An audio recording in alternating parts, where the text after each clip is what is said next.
On the return trip home, gazing through 240,000 miles of space towards the stars and the planet from which I had come, I suddenly experienced the universe as intelligent, loving, harmonious.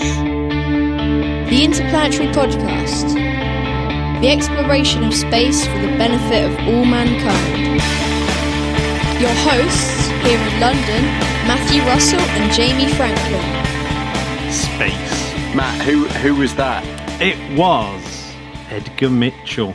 Oh. Whose birthday is on the 17th of September.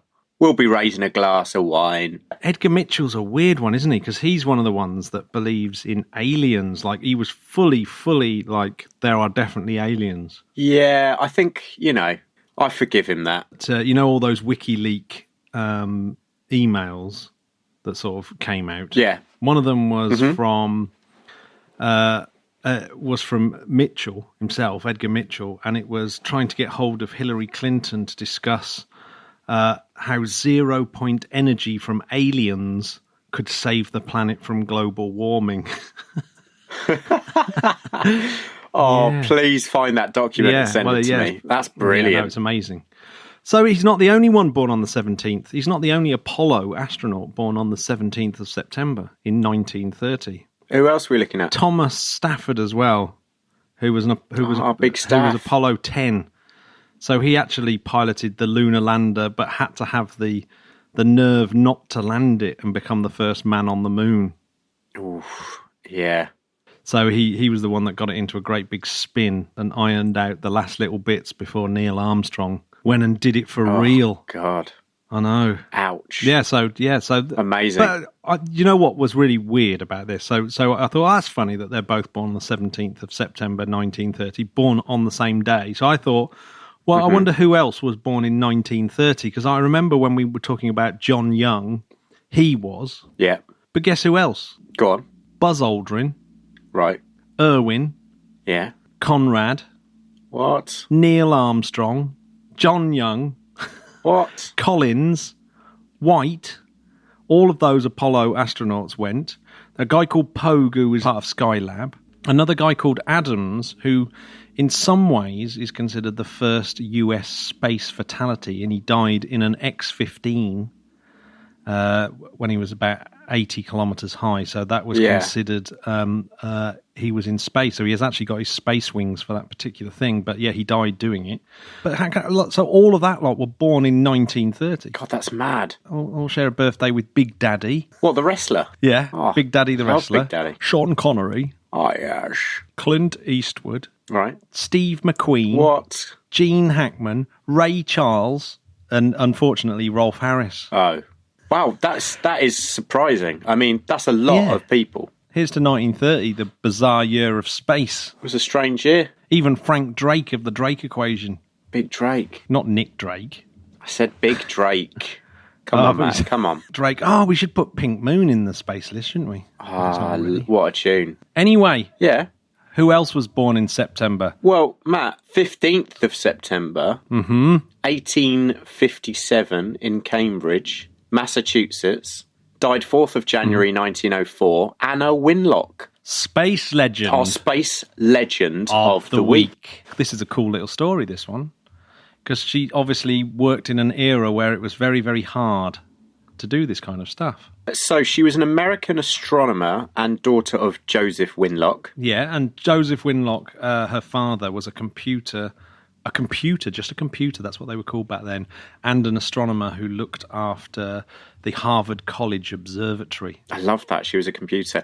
So she had an interest in both mathematics and the Greek language, at which, of course, she excelled at as a child.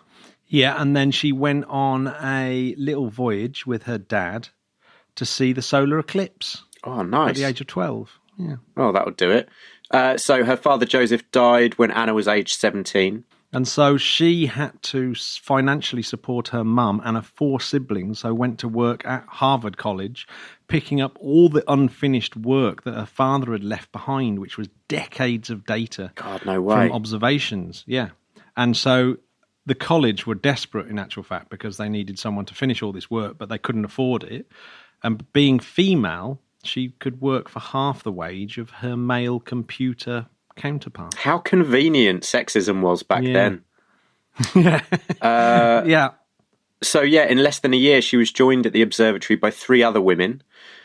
These women, or human computers, would have become known as the Harvard computers, or Pickering's harem, gaining notoriety because of the women's low wages but quality, arduous work. Pickering's harem. Wow. And it's considered a really classic version of the harem effect, where basically male scientists basically hire a bunch of female subordinates to help them do research, mainly because they're cheaper, and there may be other reasons of surrounding yourself with young women. Among these women were Williamina Fleming, Annie Jump Cannon, Henrietta Swan Levitt, and Antonia Murray.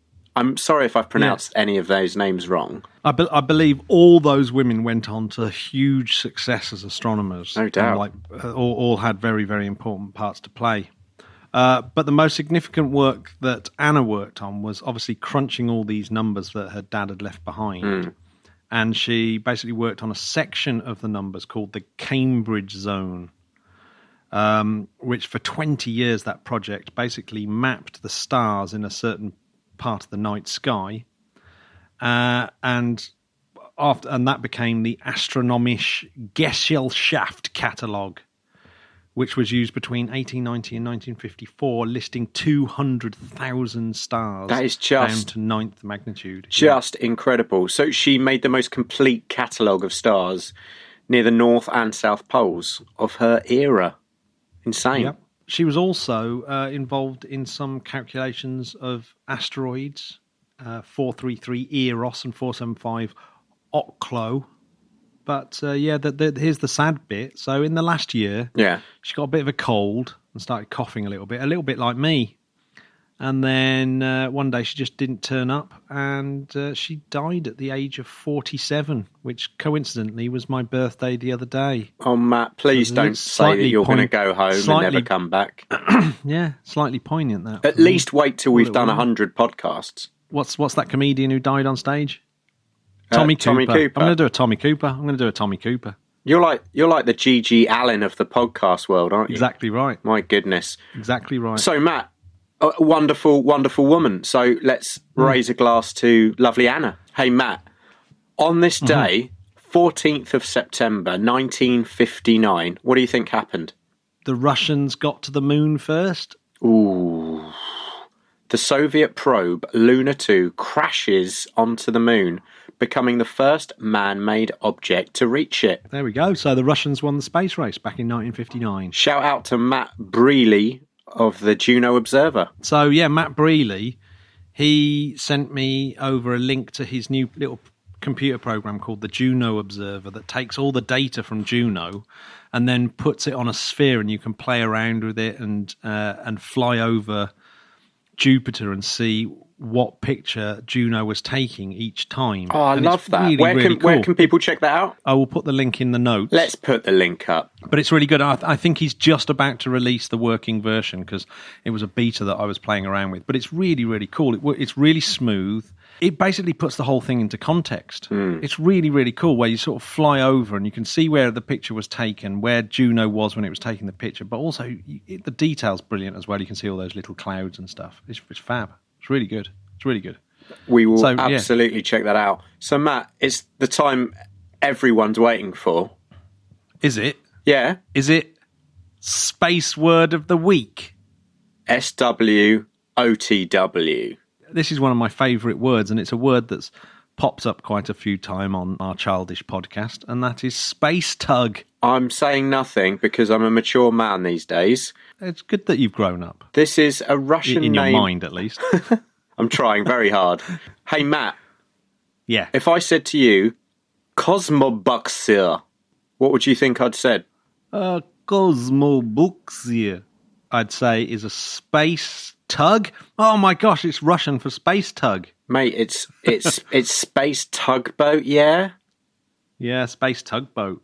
So a space tug is a type of spacecraft, of course, used to transfer spaceborne cargo from one orbit to another orbit, like moving a spacecraft from low Earth orbit to a geostationary transfer orbit, or even an escape trajectory. Space tug does get used in different ways. So sometimes it can get used to refer to vehicles that do get expended, like basically often the upper stage of things like the Soyuz or the Zenit, the Frigate or the Sherpa stages, or our favourite Breeze M. Exactly. Often get referred to as space tugs because they sort of go on the top of a rocket and then take the satellite or whatever to its final destination. In fact, I think Breeze M actually flew out into the outer solar system, but with ExoMars.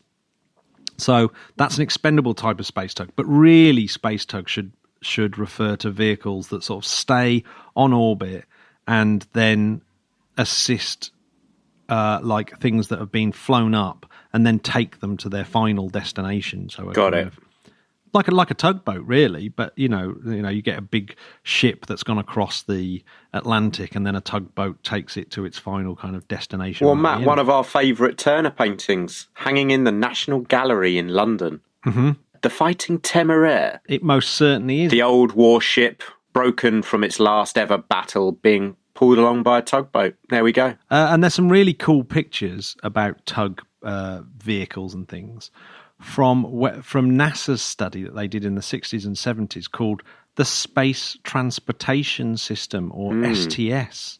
The Space Transportation Systems, we should maybe do a show on this because it's really interesting. That was all about a permanent space station was going to be one part of it, and then you were going to have a shuttle that went up from the Earth up to low Earth orbit, and that actually did become the space shuttle. Then you'd have a chemically fueled space tug that would move crew and equipment around from that orbit that had been delivered by the shuttle. And even cooler is that you'd have a nuclear-powered vehicle using the Nerva engine to ferry crew, spacecraft and supplies between low Earth orbit and lunar orbit. God, that's or mad. To other planets. We definitely need to do a show on that.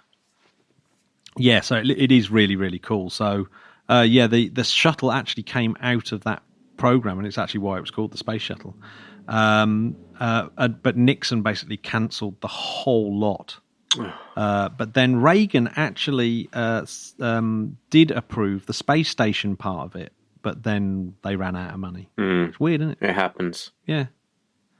But yeah, there was other NASA space tug designs, the orbital maneuvering vehicle that was supposed to be used, and then what it would do is it would fly around and do things like grab the Hubble telescope and take it back to the space station for repairs and things like that. Right.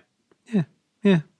Now, one thing that in studying this space tug thing for Space Word of the Week came up was the orbital gateway that's being now built, the LOP-G. It's now just called it's just now called the Gateway now. It's not called even orbital gateway. I love this. I love the orbital gateway, Matt. Do you? Yeah. We should put you and Zubrin in a room and have a fight. I don't like it. I mean, I think I'm with him. Why have this kind of extra level of complexity to get to the moon?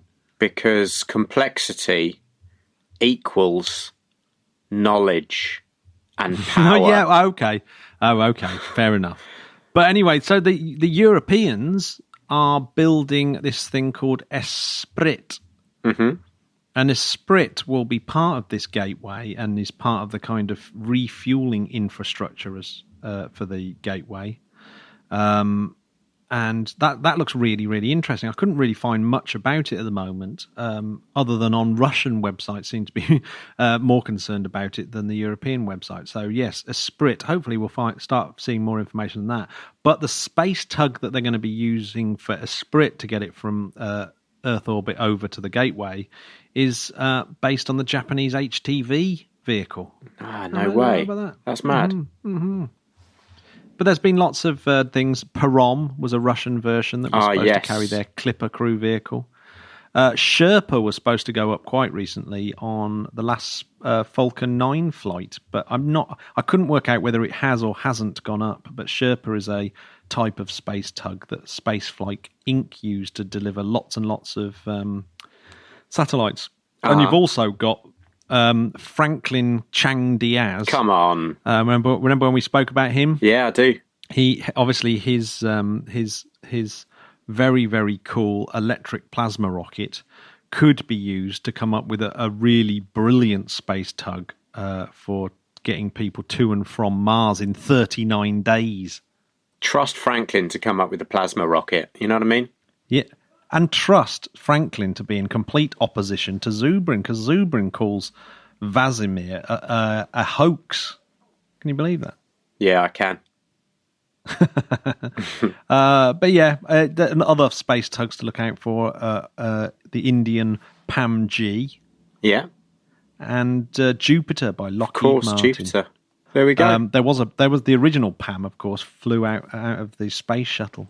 Was a payload assist module. There we go. We're all learning, Matt. We're all learning. I think we should talk about one of the coolest things that's happened this week. Go on. This is absolutely brilliant. I rewatched Hypernormalization by Adam Curtis last night. There's a guy that works with Putin called Vladislav Surkov. Yes. And basically, you only have to watch that documentary because he used to be a sort of theatre impresario. And he's basically come up with this thing of you can never really tell what the hell's going on because you just send out a different story each week and it's like, oh, here's a story, what the hell's going on? And you do it so it distracts from the real story. Of course. And so it's like, it's basically all about how everything's fake news these days. And the Russians are absolutely masters of it because of this guy, Vladislav Surkov. And I reckon his hand is all over this latest controversy that somehow the American astronauts drilled a hole in the space station to get one of their sick compatriots home because it would be cheaper than booking an $80 million seat on a Soyuz. It's just ridiculous. Yeah, that rumor is all over Russia in the newspapers that, yeah, the Americans basically are sabotaging the space station. And of course, it's just shoddy workmanship by the Russians, and their space program is failing as far as I can see. It's all quite horrific, really. But what better way to distract, Matt? Roscosmos and NASA have sort of got on pretty well, but this can't really help, can it? No, it really can't. I think that they just need to relax. Yeah, those Ruskies have been very, very naughty recently. Yeah, they have. Calm it down, naughty Russians. Lauren Grush, our guest a couple of weeks ago, she was reporting that NASA are thinking about product placement as a way of paying for some of their missions. Oh, God, here we go, yeah. So Jim Bridenstine has been talking to advisors about whether they should have a massive Coke logo on the side of rockets and have Tim Peake always drinking from a Coke can, etc., etc. Yeah. What do you think? Well, I mean, that's fine. I'm not sure Coca-Cola's the best one. Well, what would you have? What would you put on the Well, probably the Interplanetary Podcast. I mean, I'm just saying. How much money are you going to put into product placement then? Well, we're going to have patrons. You're really going to have to start going to Patreon now, and we need to start upping that. Well, I'm hoping that after this episode, Matt, if you want to see the logo on the side of the spacecraft, you really need to start, pitching in. I don't know. I think in 35 quid. I mean, if I pull in my Christmas money with wait till March for some birthday money, I think I can get it. But I reckon that would pay for a small fleck of paint. Well, that's all we need. Yeah. We'll 3D print our logo on the fleck of paint. Probably not even that. Just like the fuel to carry like a smudge of a Sharpie is probably more than 35 quid. That's the weird thing. I love that analogy. A smudge of a Sharpie. Yeah, that's probably just the weight of that ink to get it into low Earth orbit is probably about 35 quid. Matt, we're the smudge from a Sharpie in the podcast world, aren't we? Or are we? I like to think of us as the Saturn V of the podcast world. Yeah? Yeah. Just huge and unbelievable. With extreme thrust. Yes. So, here's a cool one. JPL have won an Emmy. Have they? Yeah, for their coverage of Cassini's grand finale at Saturn. Beautiful. Yeah, it's cool, isn't Congratulations, JPL. Congratulations, and well deserved. Oh, I'll tell you what was brilliant. So I had to get up at 5 o'clock in the morning to do a load-in on my birthday on September the 10th. I had to get really early to do a load-in, and I sat down having my breakfast, and my mobile phone app called Space Launch Now, which I have to say is genius. So bing, 15 minutes for a SpaceX launch. So I switched on the telly, did a bit of Chromecasting, and sat there with me Weetabix watching SpaceX Falcon 9 launching.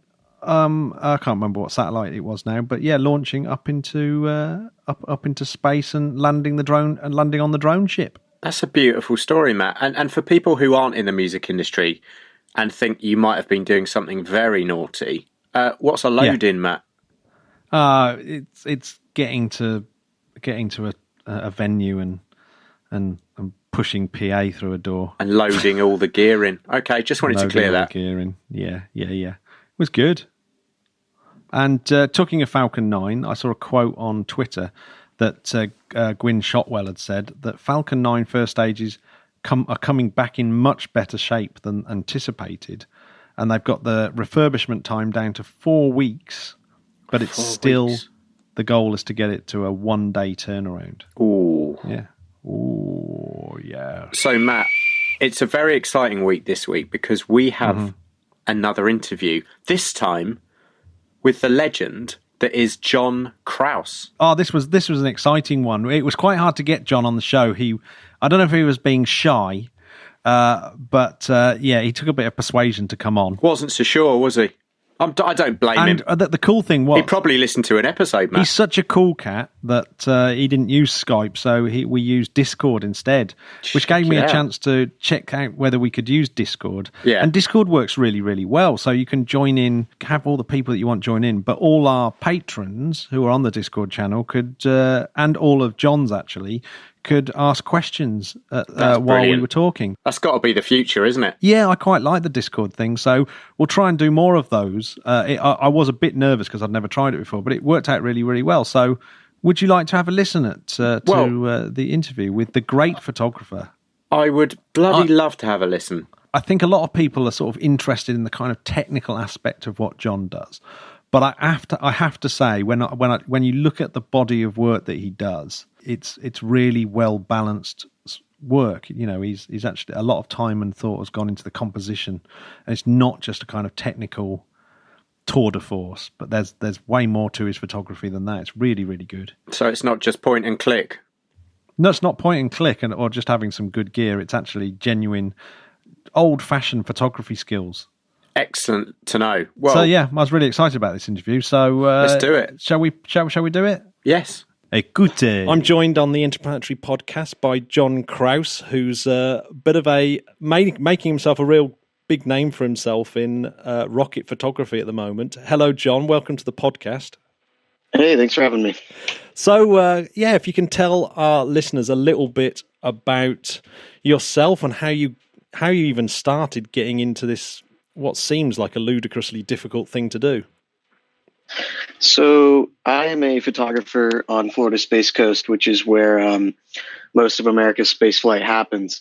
And I work as a media member covering the launches on site. So what that entails is I set cameras at the launch pad, and those are sound activated because from that proximity, you'd be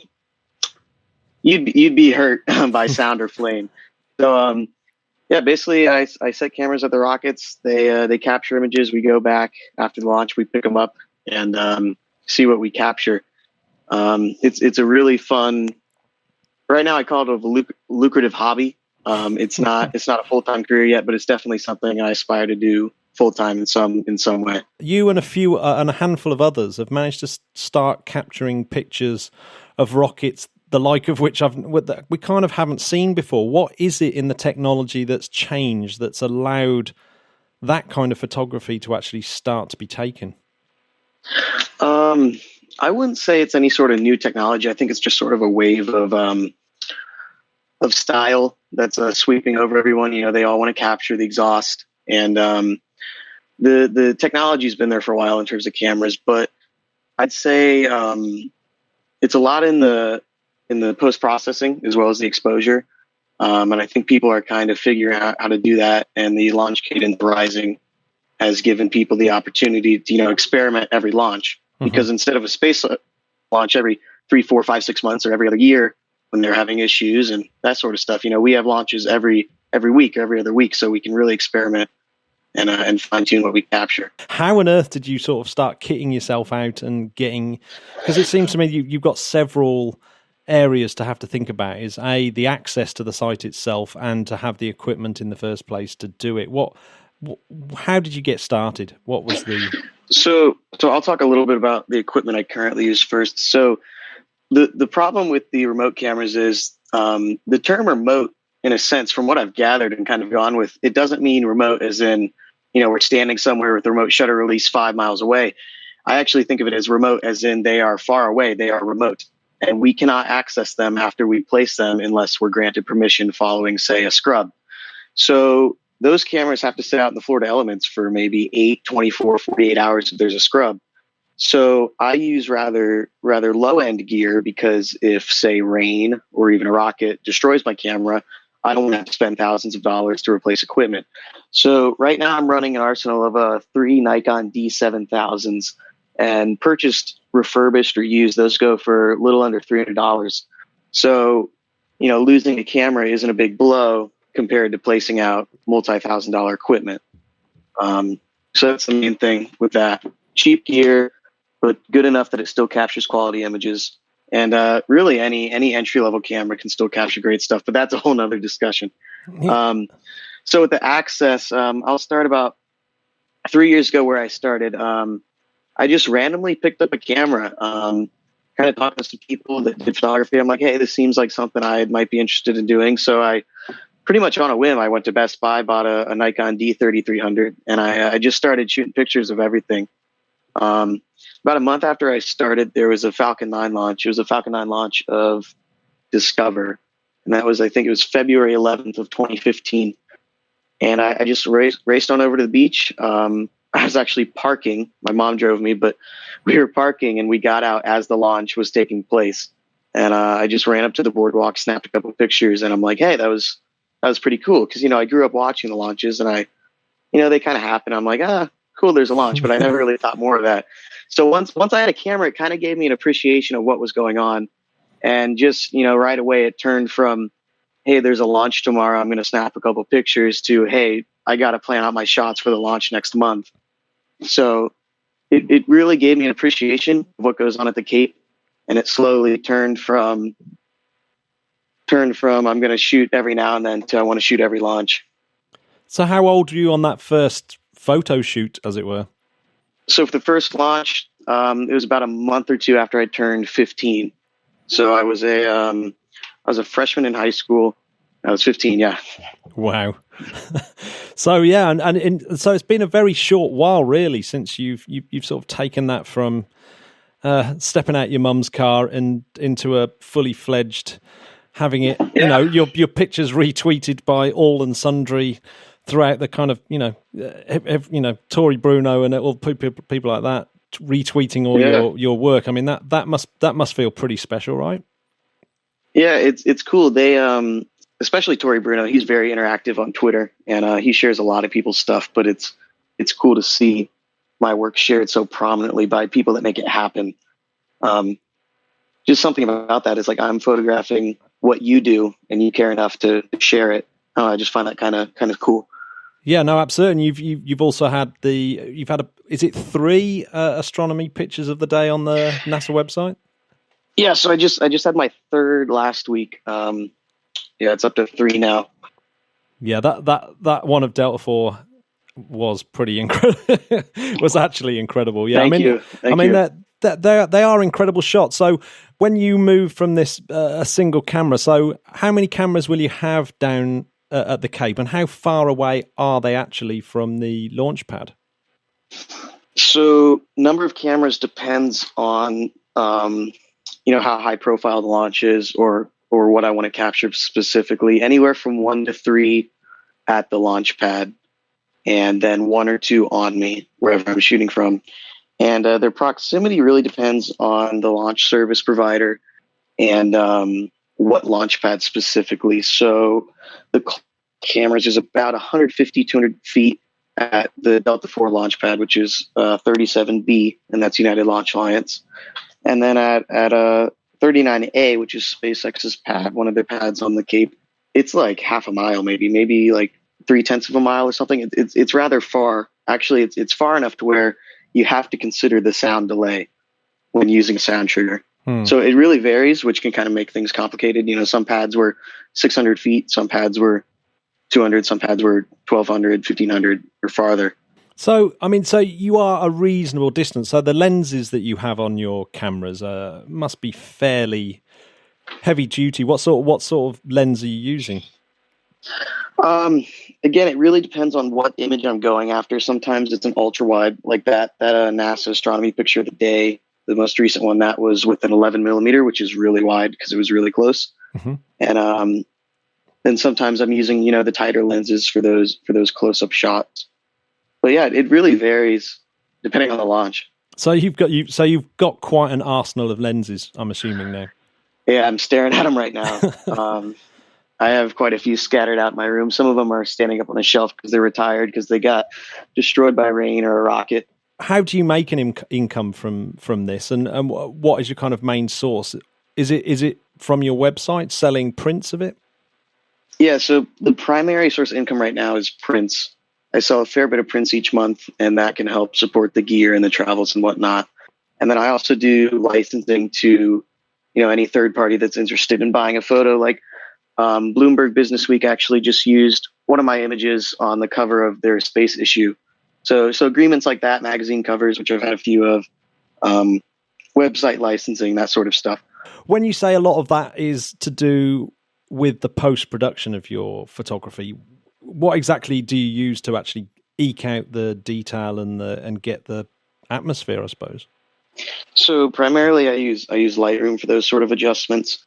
The trick is with the exposure is, and I'm talking in reference to the exhaust shots, you want to expose dark enough to just get all the flame detail. You don't want to lose any of that, or it'll just turn white.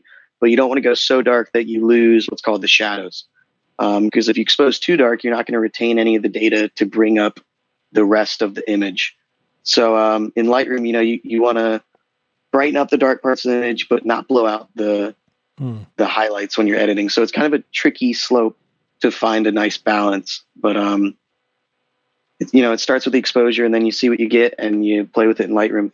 Because I've done a bit of astrophotography in my time, and the main method in that is obviously to stack quite a lot of images together so that you reduce the noise. Are you doing any techniques like that, or is it just single exposure and then adjusting the curves and the levels?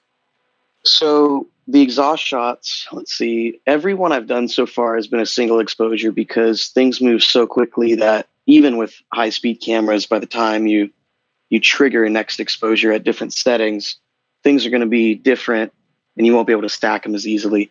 So that's the tricky part, is getting all that data in one exposure without blowing out the highlights and without losing the shadows.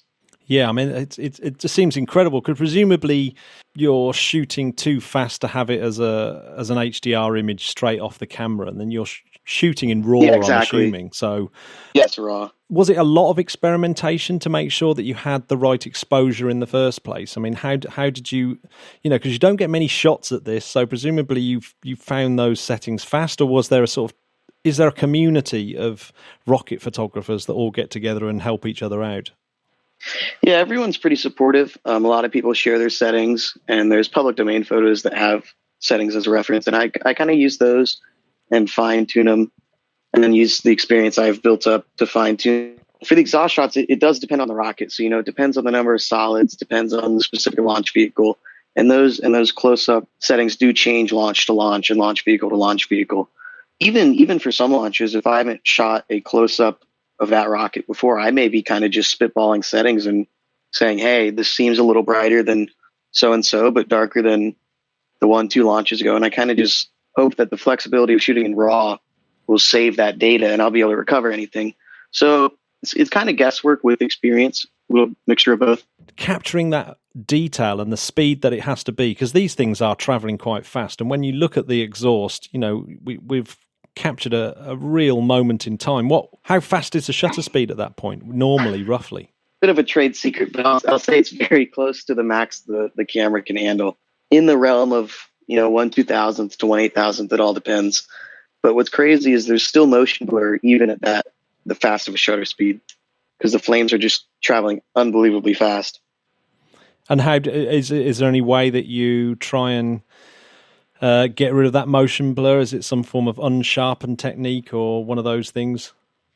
No, I mean the rockets are traveling slowly enough at that point to where the rockets themselves still have motion blur. It's more so in the flame. But some photographers have done high-speed video.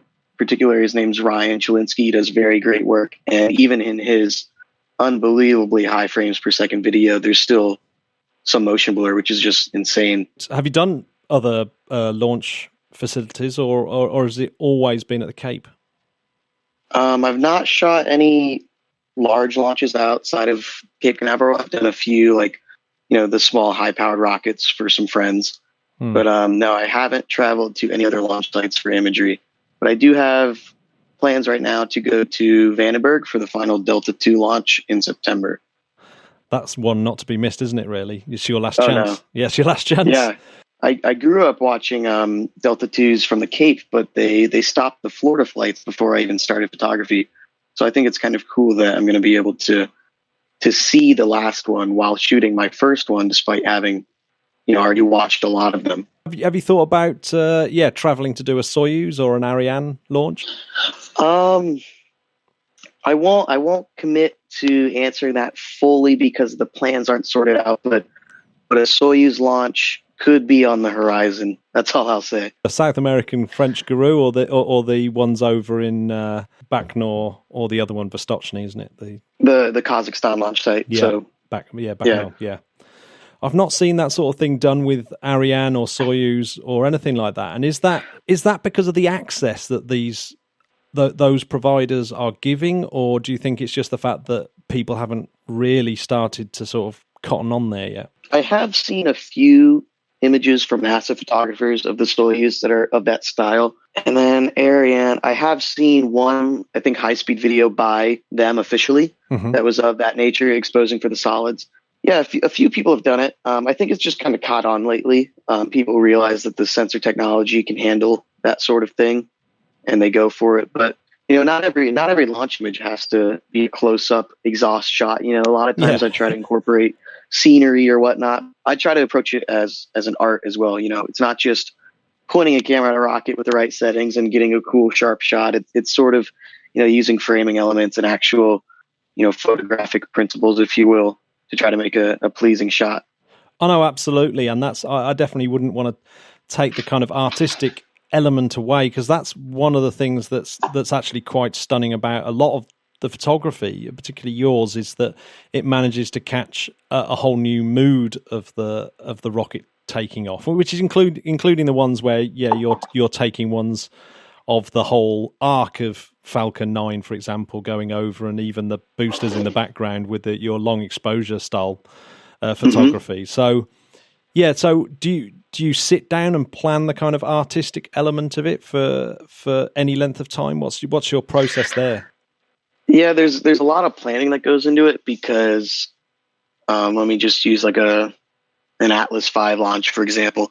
I've been to that pad a few times. I wouldn't say I know it like the back of my hand, but we can't just drive up on any day and start planning our shots. They say, you need to see her at X time. We're going to take you to the pad. You might get X time, and then we're out. So you kind of want to be able to look at other shots for reference, look at your past shots for reference, and have an idea of what you're doing before you get to the launch pad, because we can't just go there any old day and scout it out. So who do you liaise with? Are you liaising with the owners of the pad, or the rocket, or the actual provider of the rocket? Who's the boss when it comes to how close you can get to the rocket? Because presumably when you were, say, laying out your cameras for Delta IV Heavy the other day, I'm assuming that the rocket was on the pad and it was all there. So how are you allowed to get that close to a sort of fully laden beast? So with that, it depends on exactly who's launching the rocket and as well as what payload's on top of it.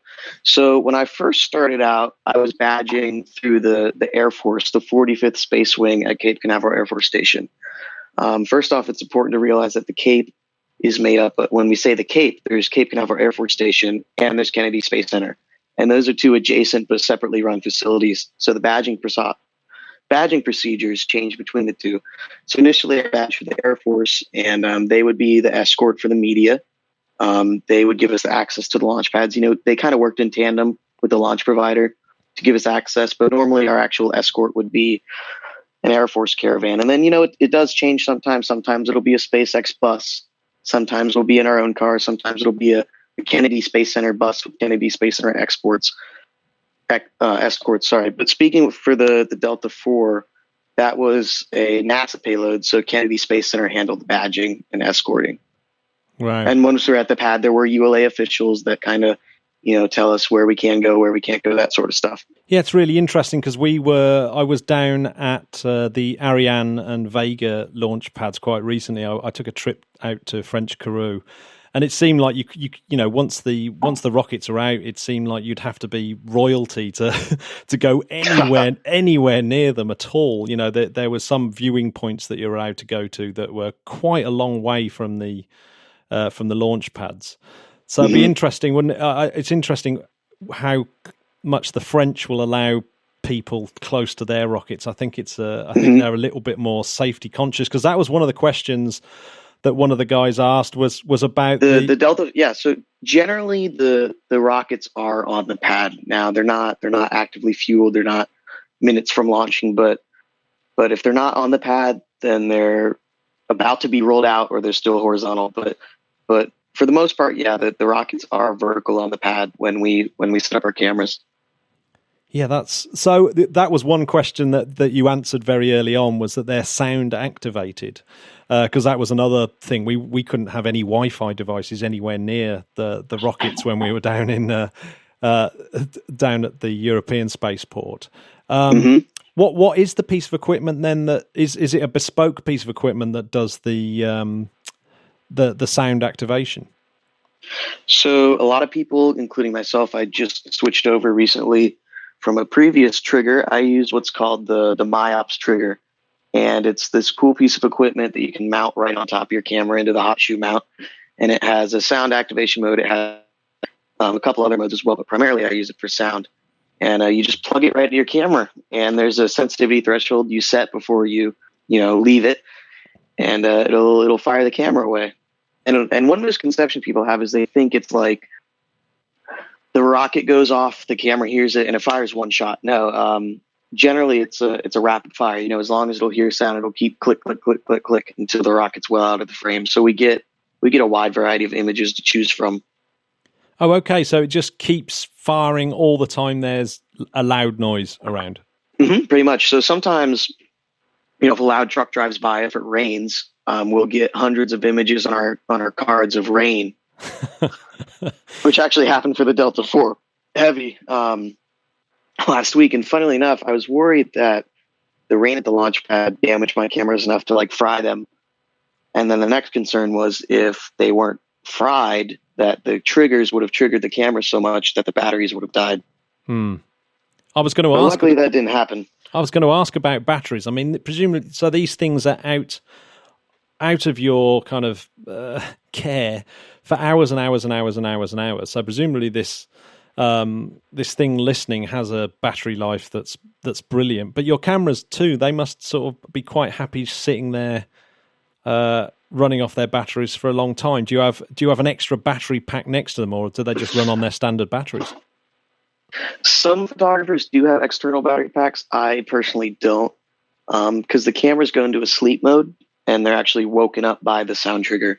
So the longest I've had cameras sit out is about 52 hours from placement until eventual liftoff, and they fired okay. Have you got a favorite photo of yours of all time? And Oh man, it's too tough to say one for sure, but just because I'm gonna have to give an answer, I'm gonna say it's the Delta IV launch photo that is currently in ULA's facility, which is a close-up of a Delta IV medium plus 5.4, which means 5-meter payload fairing and 4 solid rocket motors, launching the WGS-9 satellite for the Air Force on March 18th, 2017. Wow, that was a mouthful. But do you know the one I'm referencing? I do. Is that the one that he's got in his office that's kind of almost the wallpaper? Is that the one? It's a wallpaper, yeah. It's about 2 stories tall, and it's up in United Launch Alliance's headquarters lobby in Centennial, Colorado. That is insanely cool, isn't it? It's wild.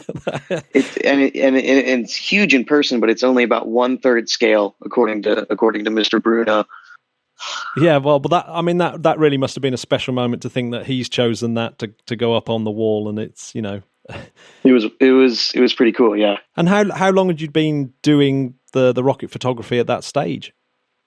So when I shot the photo, I had been a member of the media, a credentialed member of the media for about a year, and I had been doing photography for a little over 2 years. So, and by the time the photo went up about 6 months after the launch. Wow, I mean, not too long, but I'd been doing it for a bit. Yeah, but no, I mean that's what I would call meteoric. That's almost going up as fast as the Delta itself. So, what was in terms of has there been one massive disappointment where you've gone to collect your cameras and looked at what they've got and you've got nothing? Have you ever had that happen? I'll give you a few quick stories. So for a while, I never had a camera fail to trigger in some capacity. I had one launch that scrubbed due to rain, and before we got to our cameras, there was just torrential downpour, and my cameras, I had 2 cameras out, they were destroyed. But before the scrub, some sort of loud noise at the launch pad triggered the camera, and it caught a static image of the rocket on the pad. So I consider that a success. And then I had a couple of launches, nighttime launches where dew formed on the lens and just obscured the image. And then up until about a month ago, what launch was it? Yeah, about a month ago was the first time I had a remote camera straight up fail. I don't know if the camera died before the launch or if the trigger just, didn't want to wake up the camera, but I came back to nothing. So that was the first failure. And I had captured a shot offsite that I was happy with, so I wasn't too bummed. Now let me get into a failure that at the time I thought was a failure, but ended up being a success. So for Falcon Heavy, I placed a camera, it was poised to do one of those close-up shots of the engines. Mm-hmm. And it was at that far away location, 39A, where I was saying the cameras are far enough to where you actually have to take into account the sound delay. And I pointed the camera fairly high up, thinking that, by the time the sound reached the camera, the rocket would climb through the frame and I get shots of the engines. But even with that in mind, I still pointed the camera too low. And the first frame that the camera captured actually did not have any of the engines in the frame. So my wide angle camera worked, and I was happy with that one. And I'm looking at this one, and I was utterly disappointed because, this was right when those shots were starting to take over. And I'm thinking I'm going to walk away from what's going to probably end up being the biggest launch of the year with a shot I wanted to capture, not in my SD card.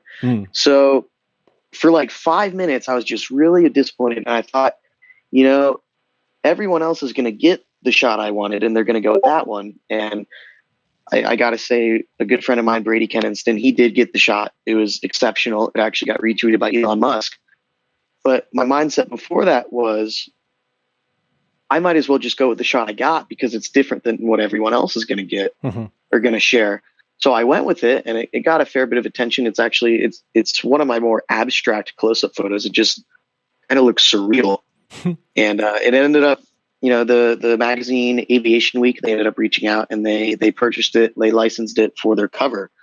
So I thought it was kind of funny how, this is a shot that like once the rocket clears the frame, everyone has it. But because I didn't get the good shot in my mind at the time, I kind of went with the one that everyone else had. That was a long-winded way of describing it. But anyway, I'm staring at the shot right now, and it's become one of my favorites just because you can see the 3 flames from the boosters, and it's kind of like this symbolical, abstract representation of Falcon Heavy. And the kind of short sentence I've used to describe it is, you can tell it's Falcon Heavy, but none of Falcon Heavy is even in the frame. And that's what I kind of love about it. That's a really good story to end on. Yeah, it was pretty cool. I'm not going to waste any more of your time, John. Thanks very much for joining us. It's been an eye opener of how it happens. I am a real fan of your work. Thank you. Everyone shares it. It's a phenomena. And thanks very much for joining us. Thank you. I appreciate it. Well, I absolutely love it, and it's made me want to, Matt, go back to your garden and get the camera out, get the telescope out, and start snapping. People are still talking about my moon photo from 5 years ago. Yeah, are they? And by people, I mean I sometimes mention it to you and my mum. Aww. Yeah. So John will be on his way to watch the Delta II launch that's happening in a couple of days' time. Yes. In fact, when you listen to this, it's probably just about to happen. Yeah. So IceSat 2 is going to be launching on a Delta II, and it'll be the last Delta II ever. End of an era. Yeah, but if you come to the podcast 100th episode of the podcast live, you'll be able to see a very, very large version Delta II at the British Interplanetary Society. 28th of September, people. Not long to go. Where do people go for tickets, Matt? I mean, I know they're free, but where? They're on the website. Go directly to the website. It's on the homepage. Tickets are free, available now, but there are limited places. So get the ticket in now. What I don't want people doing is turning up and then and thus going, oh no, you're going to have to stand outside until we go to the pub. Yeah, they're really, and trust us, we're not just saying this. The tickets are almost gone, and there isn't that many seats. No. So get involved, get organised. One more launch that's worth talking about is we've got ISRO are launching Novasar S spacecraft, which is a British satellite that Surrey Satellites have built. And the British government. So that's going up. And in fact, 2 British satellites are going up on that day. Another high-resolution optical Earth observation satellite by Surrey Satellites as well. Nice. So, yeah, that's one to look out for. An Indian launch, or probably Saturday or Sunday. Big week. Big week for quite a few launches. And don't forget, there's even a Japanese launch. So there's a Japanese, American, and Indian launch this week. Got to look out for it. Huh? Moshi. And obviously the Japanese launch is one of those HTVs that we talked about that might be converted into a space tug. That makes me happy. On its way to the International Space Station. Jamie. Get up there. Jamie, I wanted to turn Space Fact of the Week into Space Mission of the Week this week. Oh, go on then. Just to close off the show. So this week I went to see Phil Presser at the British Interplanetary Society. And, he was talking about Hexagon KH-9, or Big Bird. Oh, no way. Which was a top secret US satellite, the size of a truck. And it flew from 1971, so just before I was born, and it finished flying 20 flights later in 1986. And when he talked about it, I was just literally blown away about what the Americans could achieve back then. I mean, it's just it is actually genuinely ridiculous. So you've got this absolutely huge spacecraft in the first place, and it was capable of taking. So it had 2 cameras, one facing forward, one facing back, and it could take pictures, stereo image pictures, so you could see how tall buildings were and stuff like that. But its resolution was down to a foot. Wow. I mean, so that's like absolutely incredible resolution. Especially for that time. Oh, yeah, it doesn't even bear thinking about. I mean, that would be incredible resolution for now. And it would fly down as low as 90 miles. That's when it would take its best pictures. But the way that the film, remember, this is film as well. This isn't like digital photography. This is film. So there's massive rolls of film. So it carries these 2 rolls of film, 30 miles of film, 30 miles. You heard me right. 30 miles of film. All the parts in this in the satellite had to rotate in different directions, so that when they rotated, they didn't give off their angular momentum and start spinning the spacecraft itself. So this whole thing is built like to utter precision. It was the first. Basically they had to develop things like brushless motors, because motors have got dirt in them, so they had to be brushless. So they invented brushless motors. They pretty much invented optical tracking of the motor, so servos and all that. Like really important. First people to fly fiber optics into space, and all of it was done with slide rules. What? What was the incredible bit was this guy had spent the first 5 years of his life running away from the Nazis in Nazi Germany. That's as ridiculous. A Jew. Yeah, and he went on. The photographs were so important that there are, a couple of occasions where you could very much argue that the information contained in the photographs avoided World War III without. Matt, can we put that up on the blog too, please? Yes, absolutely. I'll put a whole heap of information about Hexagon. What a fantastic just too good. David Baker introduced him. David interviewed him a lot for his book, The Haynes Manual of Spy Satellites, which is definitely worth a read. That's a great book. Sure. Yeah, so and I bet Phil said that he'd actually written a book as well. Oh, by the way, he goes, I can prove that I love satellites. And he pulled up his leg, and he has a metal leg made from satellite parts. What? so yeah, this guy was just incredible, and that's a first. Yeah, I thought you were going to say he had a satellite tattoo on his leg. No, even better. His old leg was made from stuff that you make satellites from. Wow. Yeah, and he, I mean, he was the sort of controller of all that, and things like there was a star tracker in this in Hexagon, and he went on to develop the star tracker, which is what's used on the Hubble telescope. So he developed the Hubble telescope star tracker. It's just amazing. That's mind-blowing. Excellent stuff. Here's one fact that I absolutely love. And actually, it was Marcus Allen that pointed this out. So Marcus was there, and I'll get onto something in a second. Of course he was. He was there. And he was basically sort of going, oh, have you heard that all the American spy satellites have been switched off because Snow White's been switched off? And so he was very adamant about that. I couldn't find it on the internet anywhere, but he was saying, yes, all the spy satellites have gone black. They've gone dark. And he was very, very kind of animated about it. But then he asked Phil about the space shuttle, and Phil confirmed that, yes, the space shuttle itself was designed to carry the Hexagon, so that the payload bay literally fits the Hexagon satellite exactly. So, yes, it's designed to carry this spy satellite. But that was top secret until very, very recently. God, that's brilliant. I bet he was loving that. Yeah, but as a full circle thing, and Marcus pointed this out. Remember when we talked about John Young, when he flew the first ever space shuttle mission, he had to do some maneuvers so that they could check the tiles because they were worried about them. It was the Hexagon that was the spy satellite that took the pictures that John Young wasn't allowed to know what he was doing it for. So, oh my God, that's nuts. So it was sort of full circle for the Hexagon at that point. But here's a really interesting point that Marcus picked up on very, very sharply.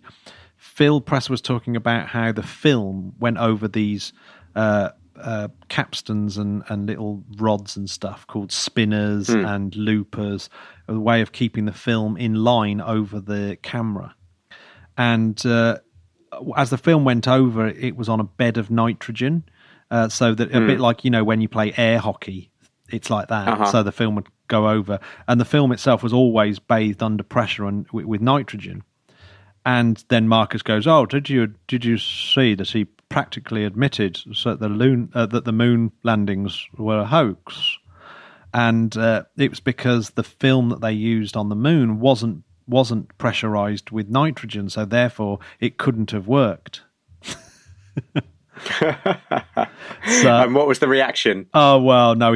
Marcus only sort of confided in me afterwards, and I was thinking, right? Oh, come on, Marcus. Okay, this wasn't. I said, here's the evidence on one hand, and here's the evidence on the other. Come on. But he's up for doing a part 3 because he's come up with the answers of how we stumped him on part 2.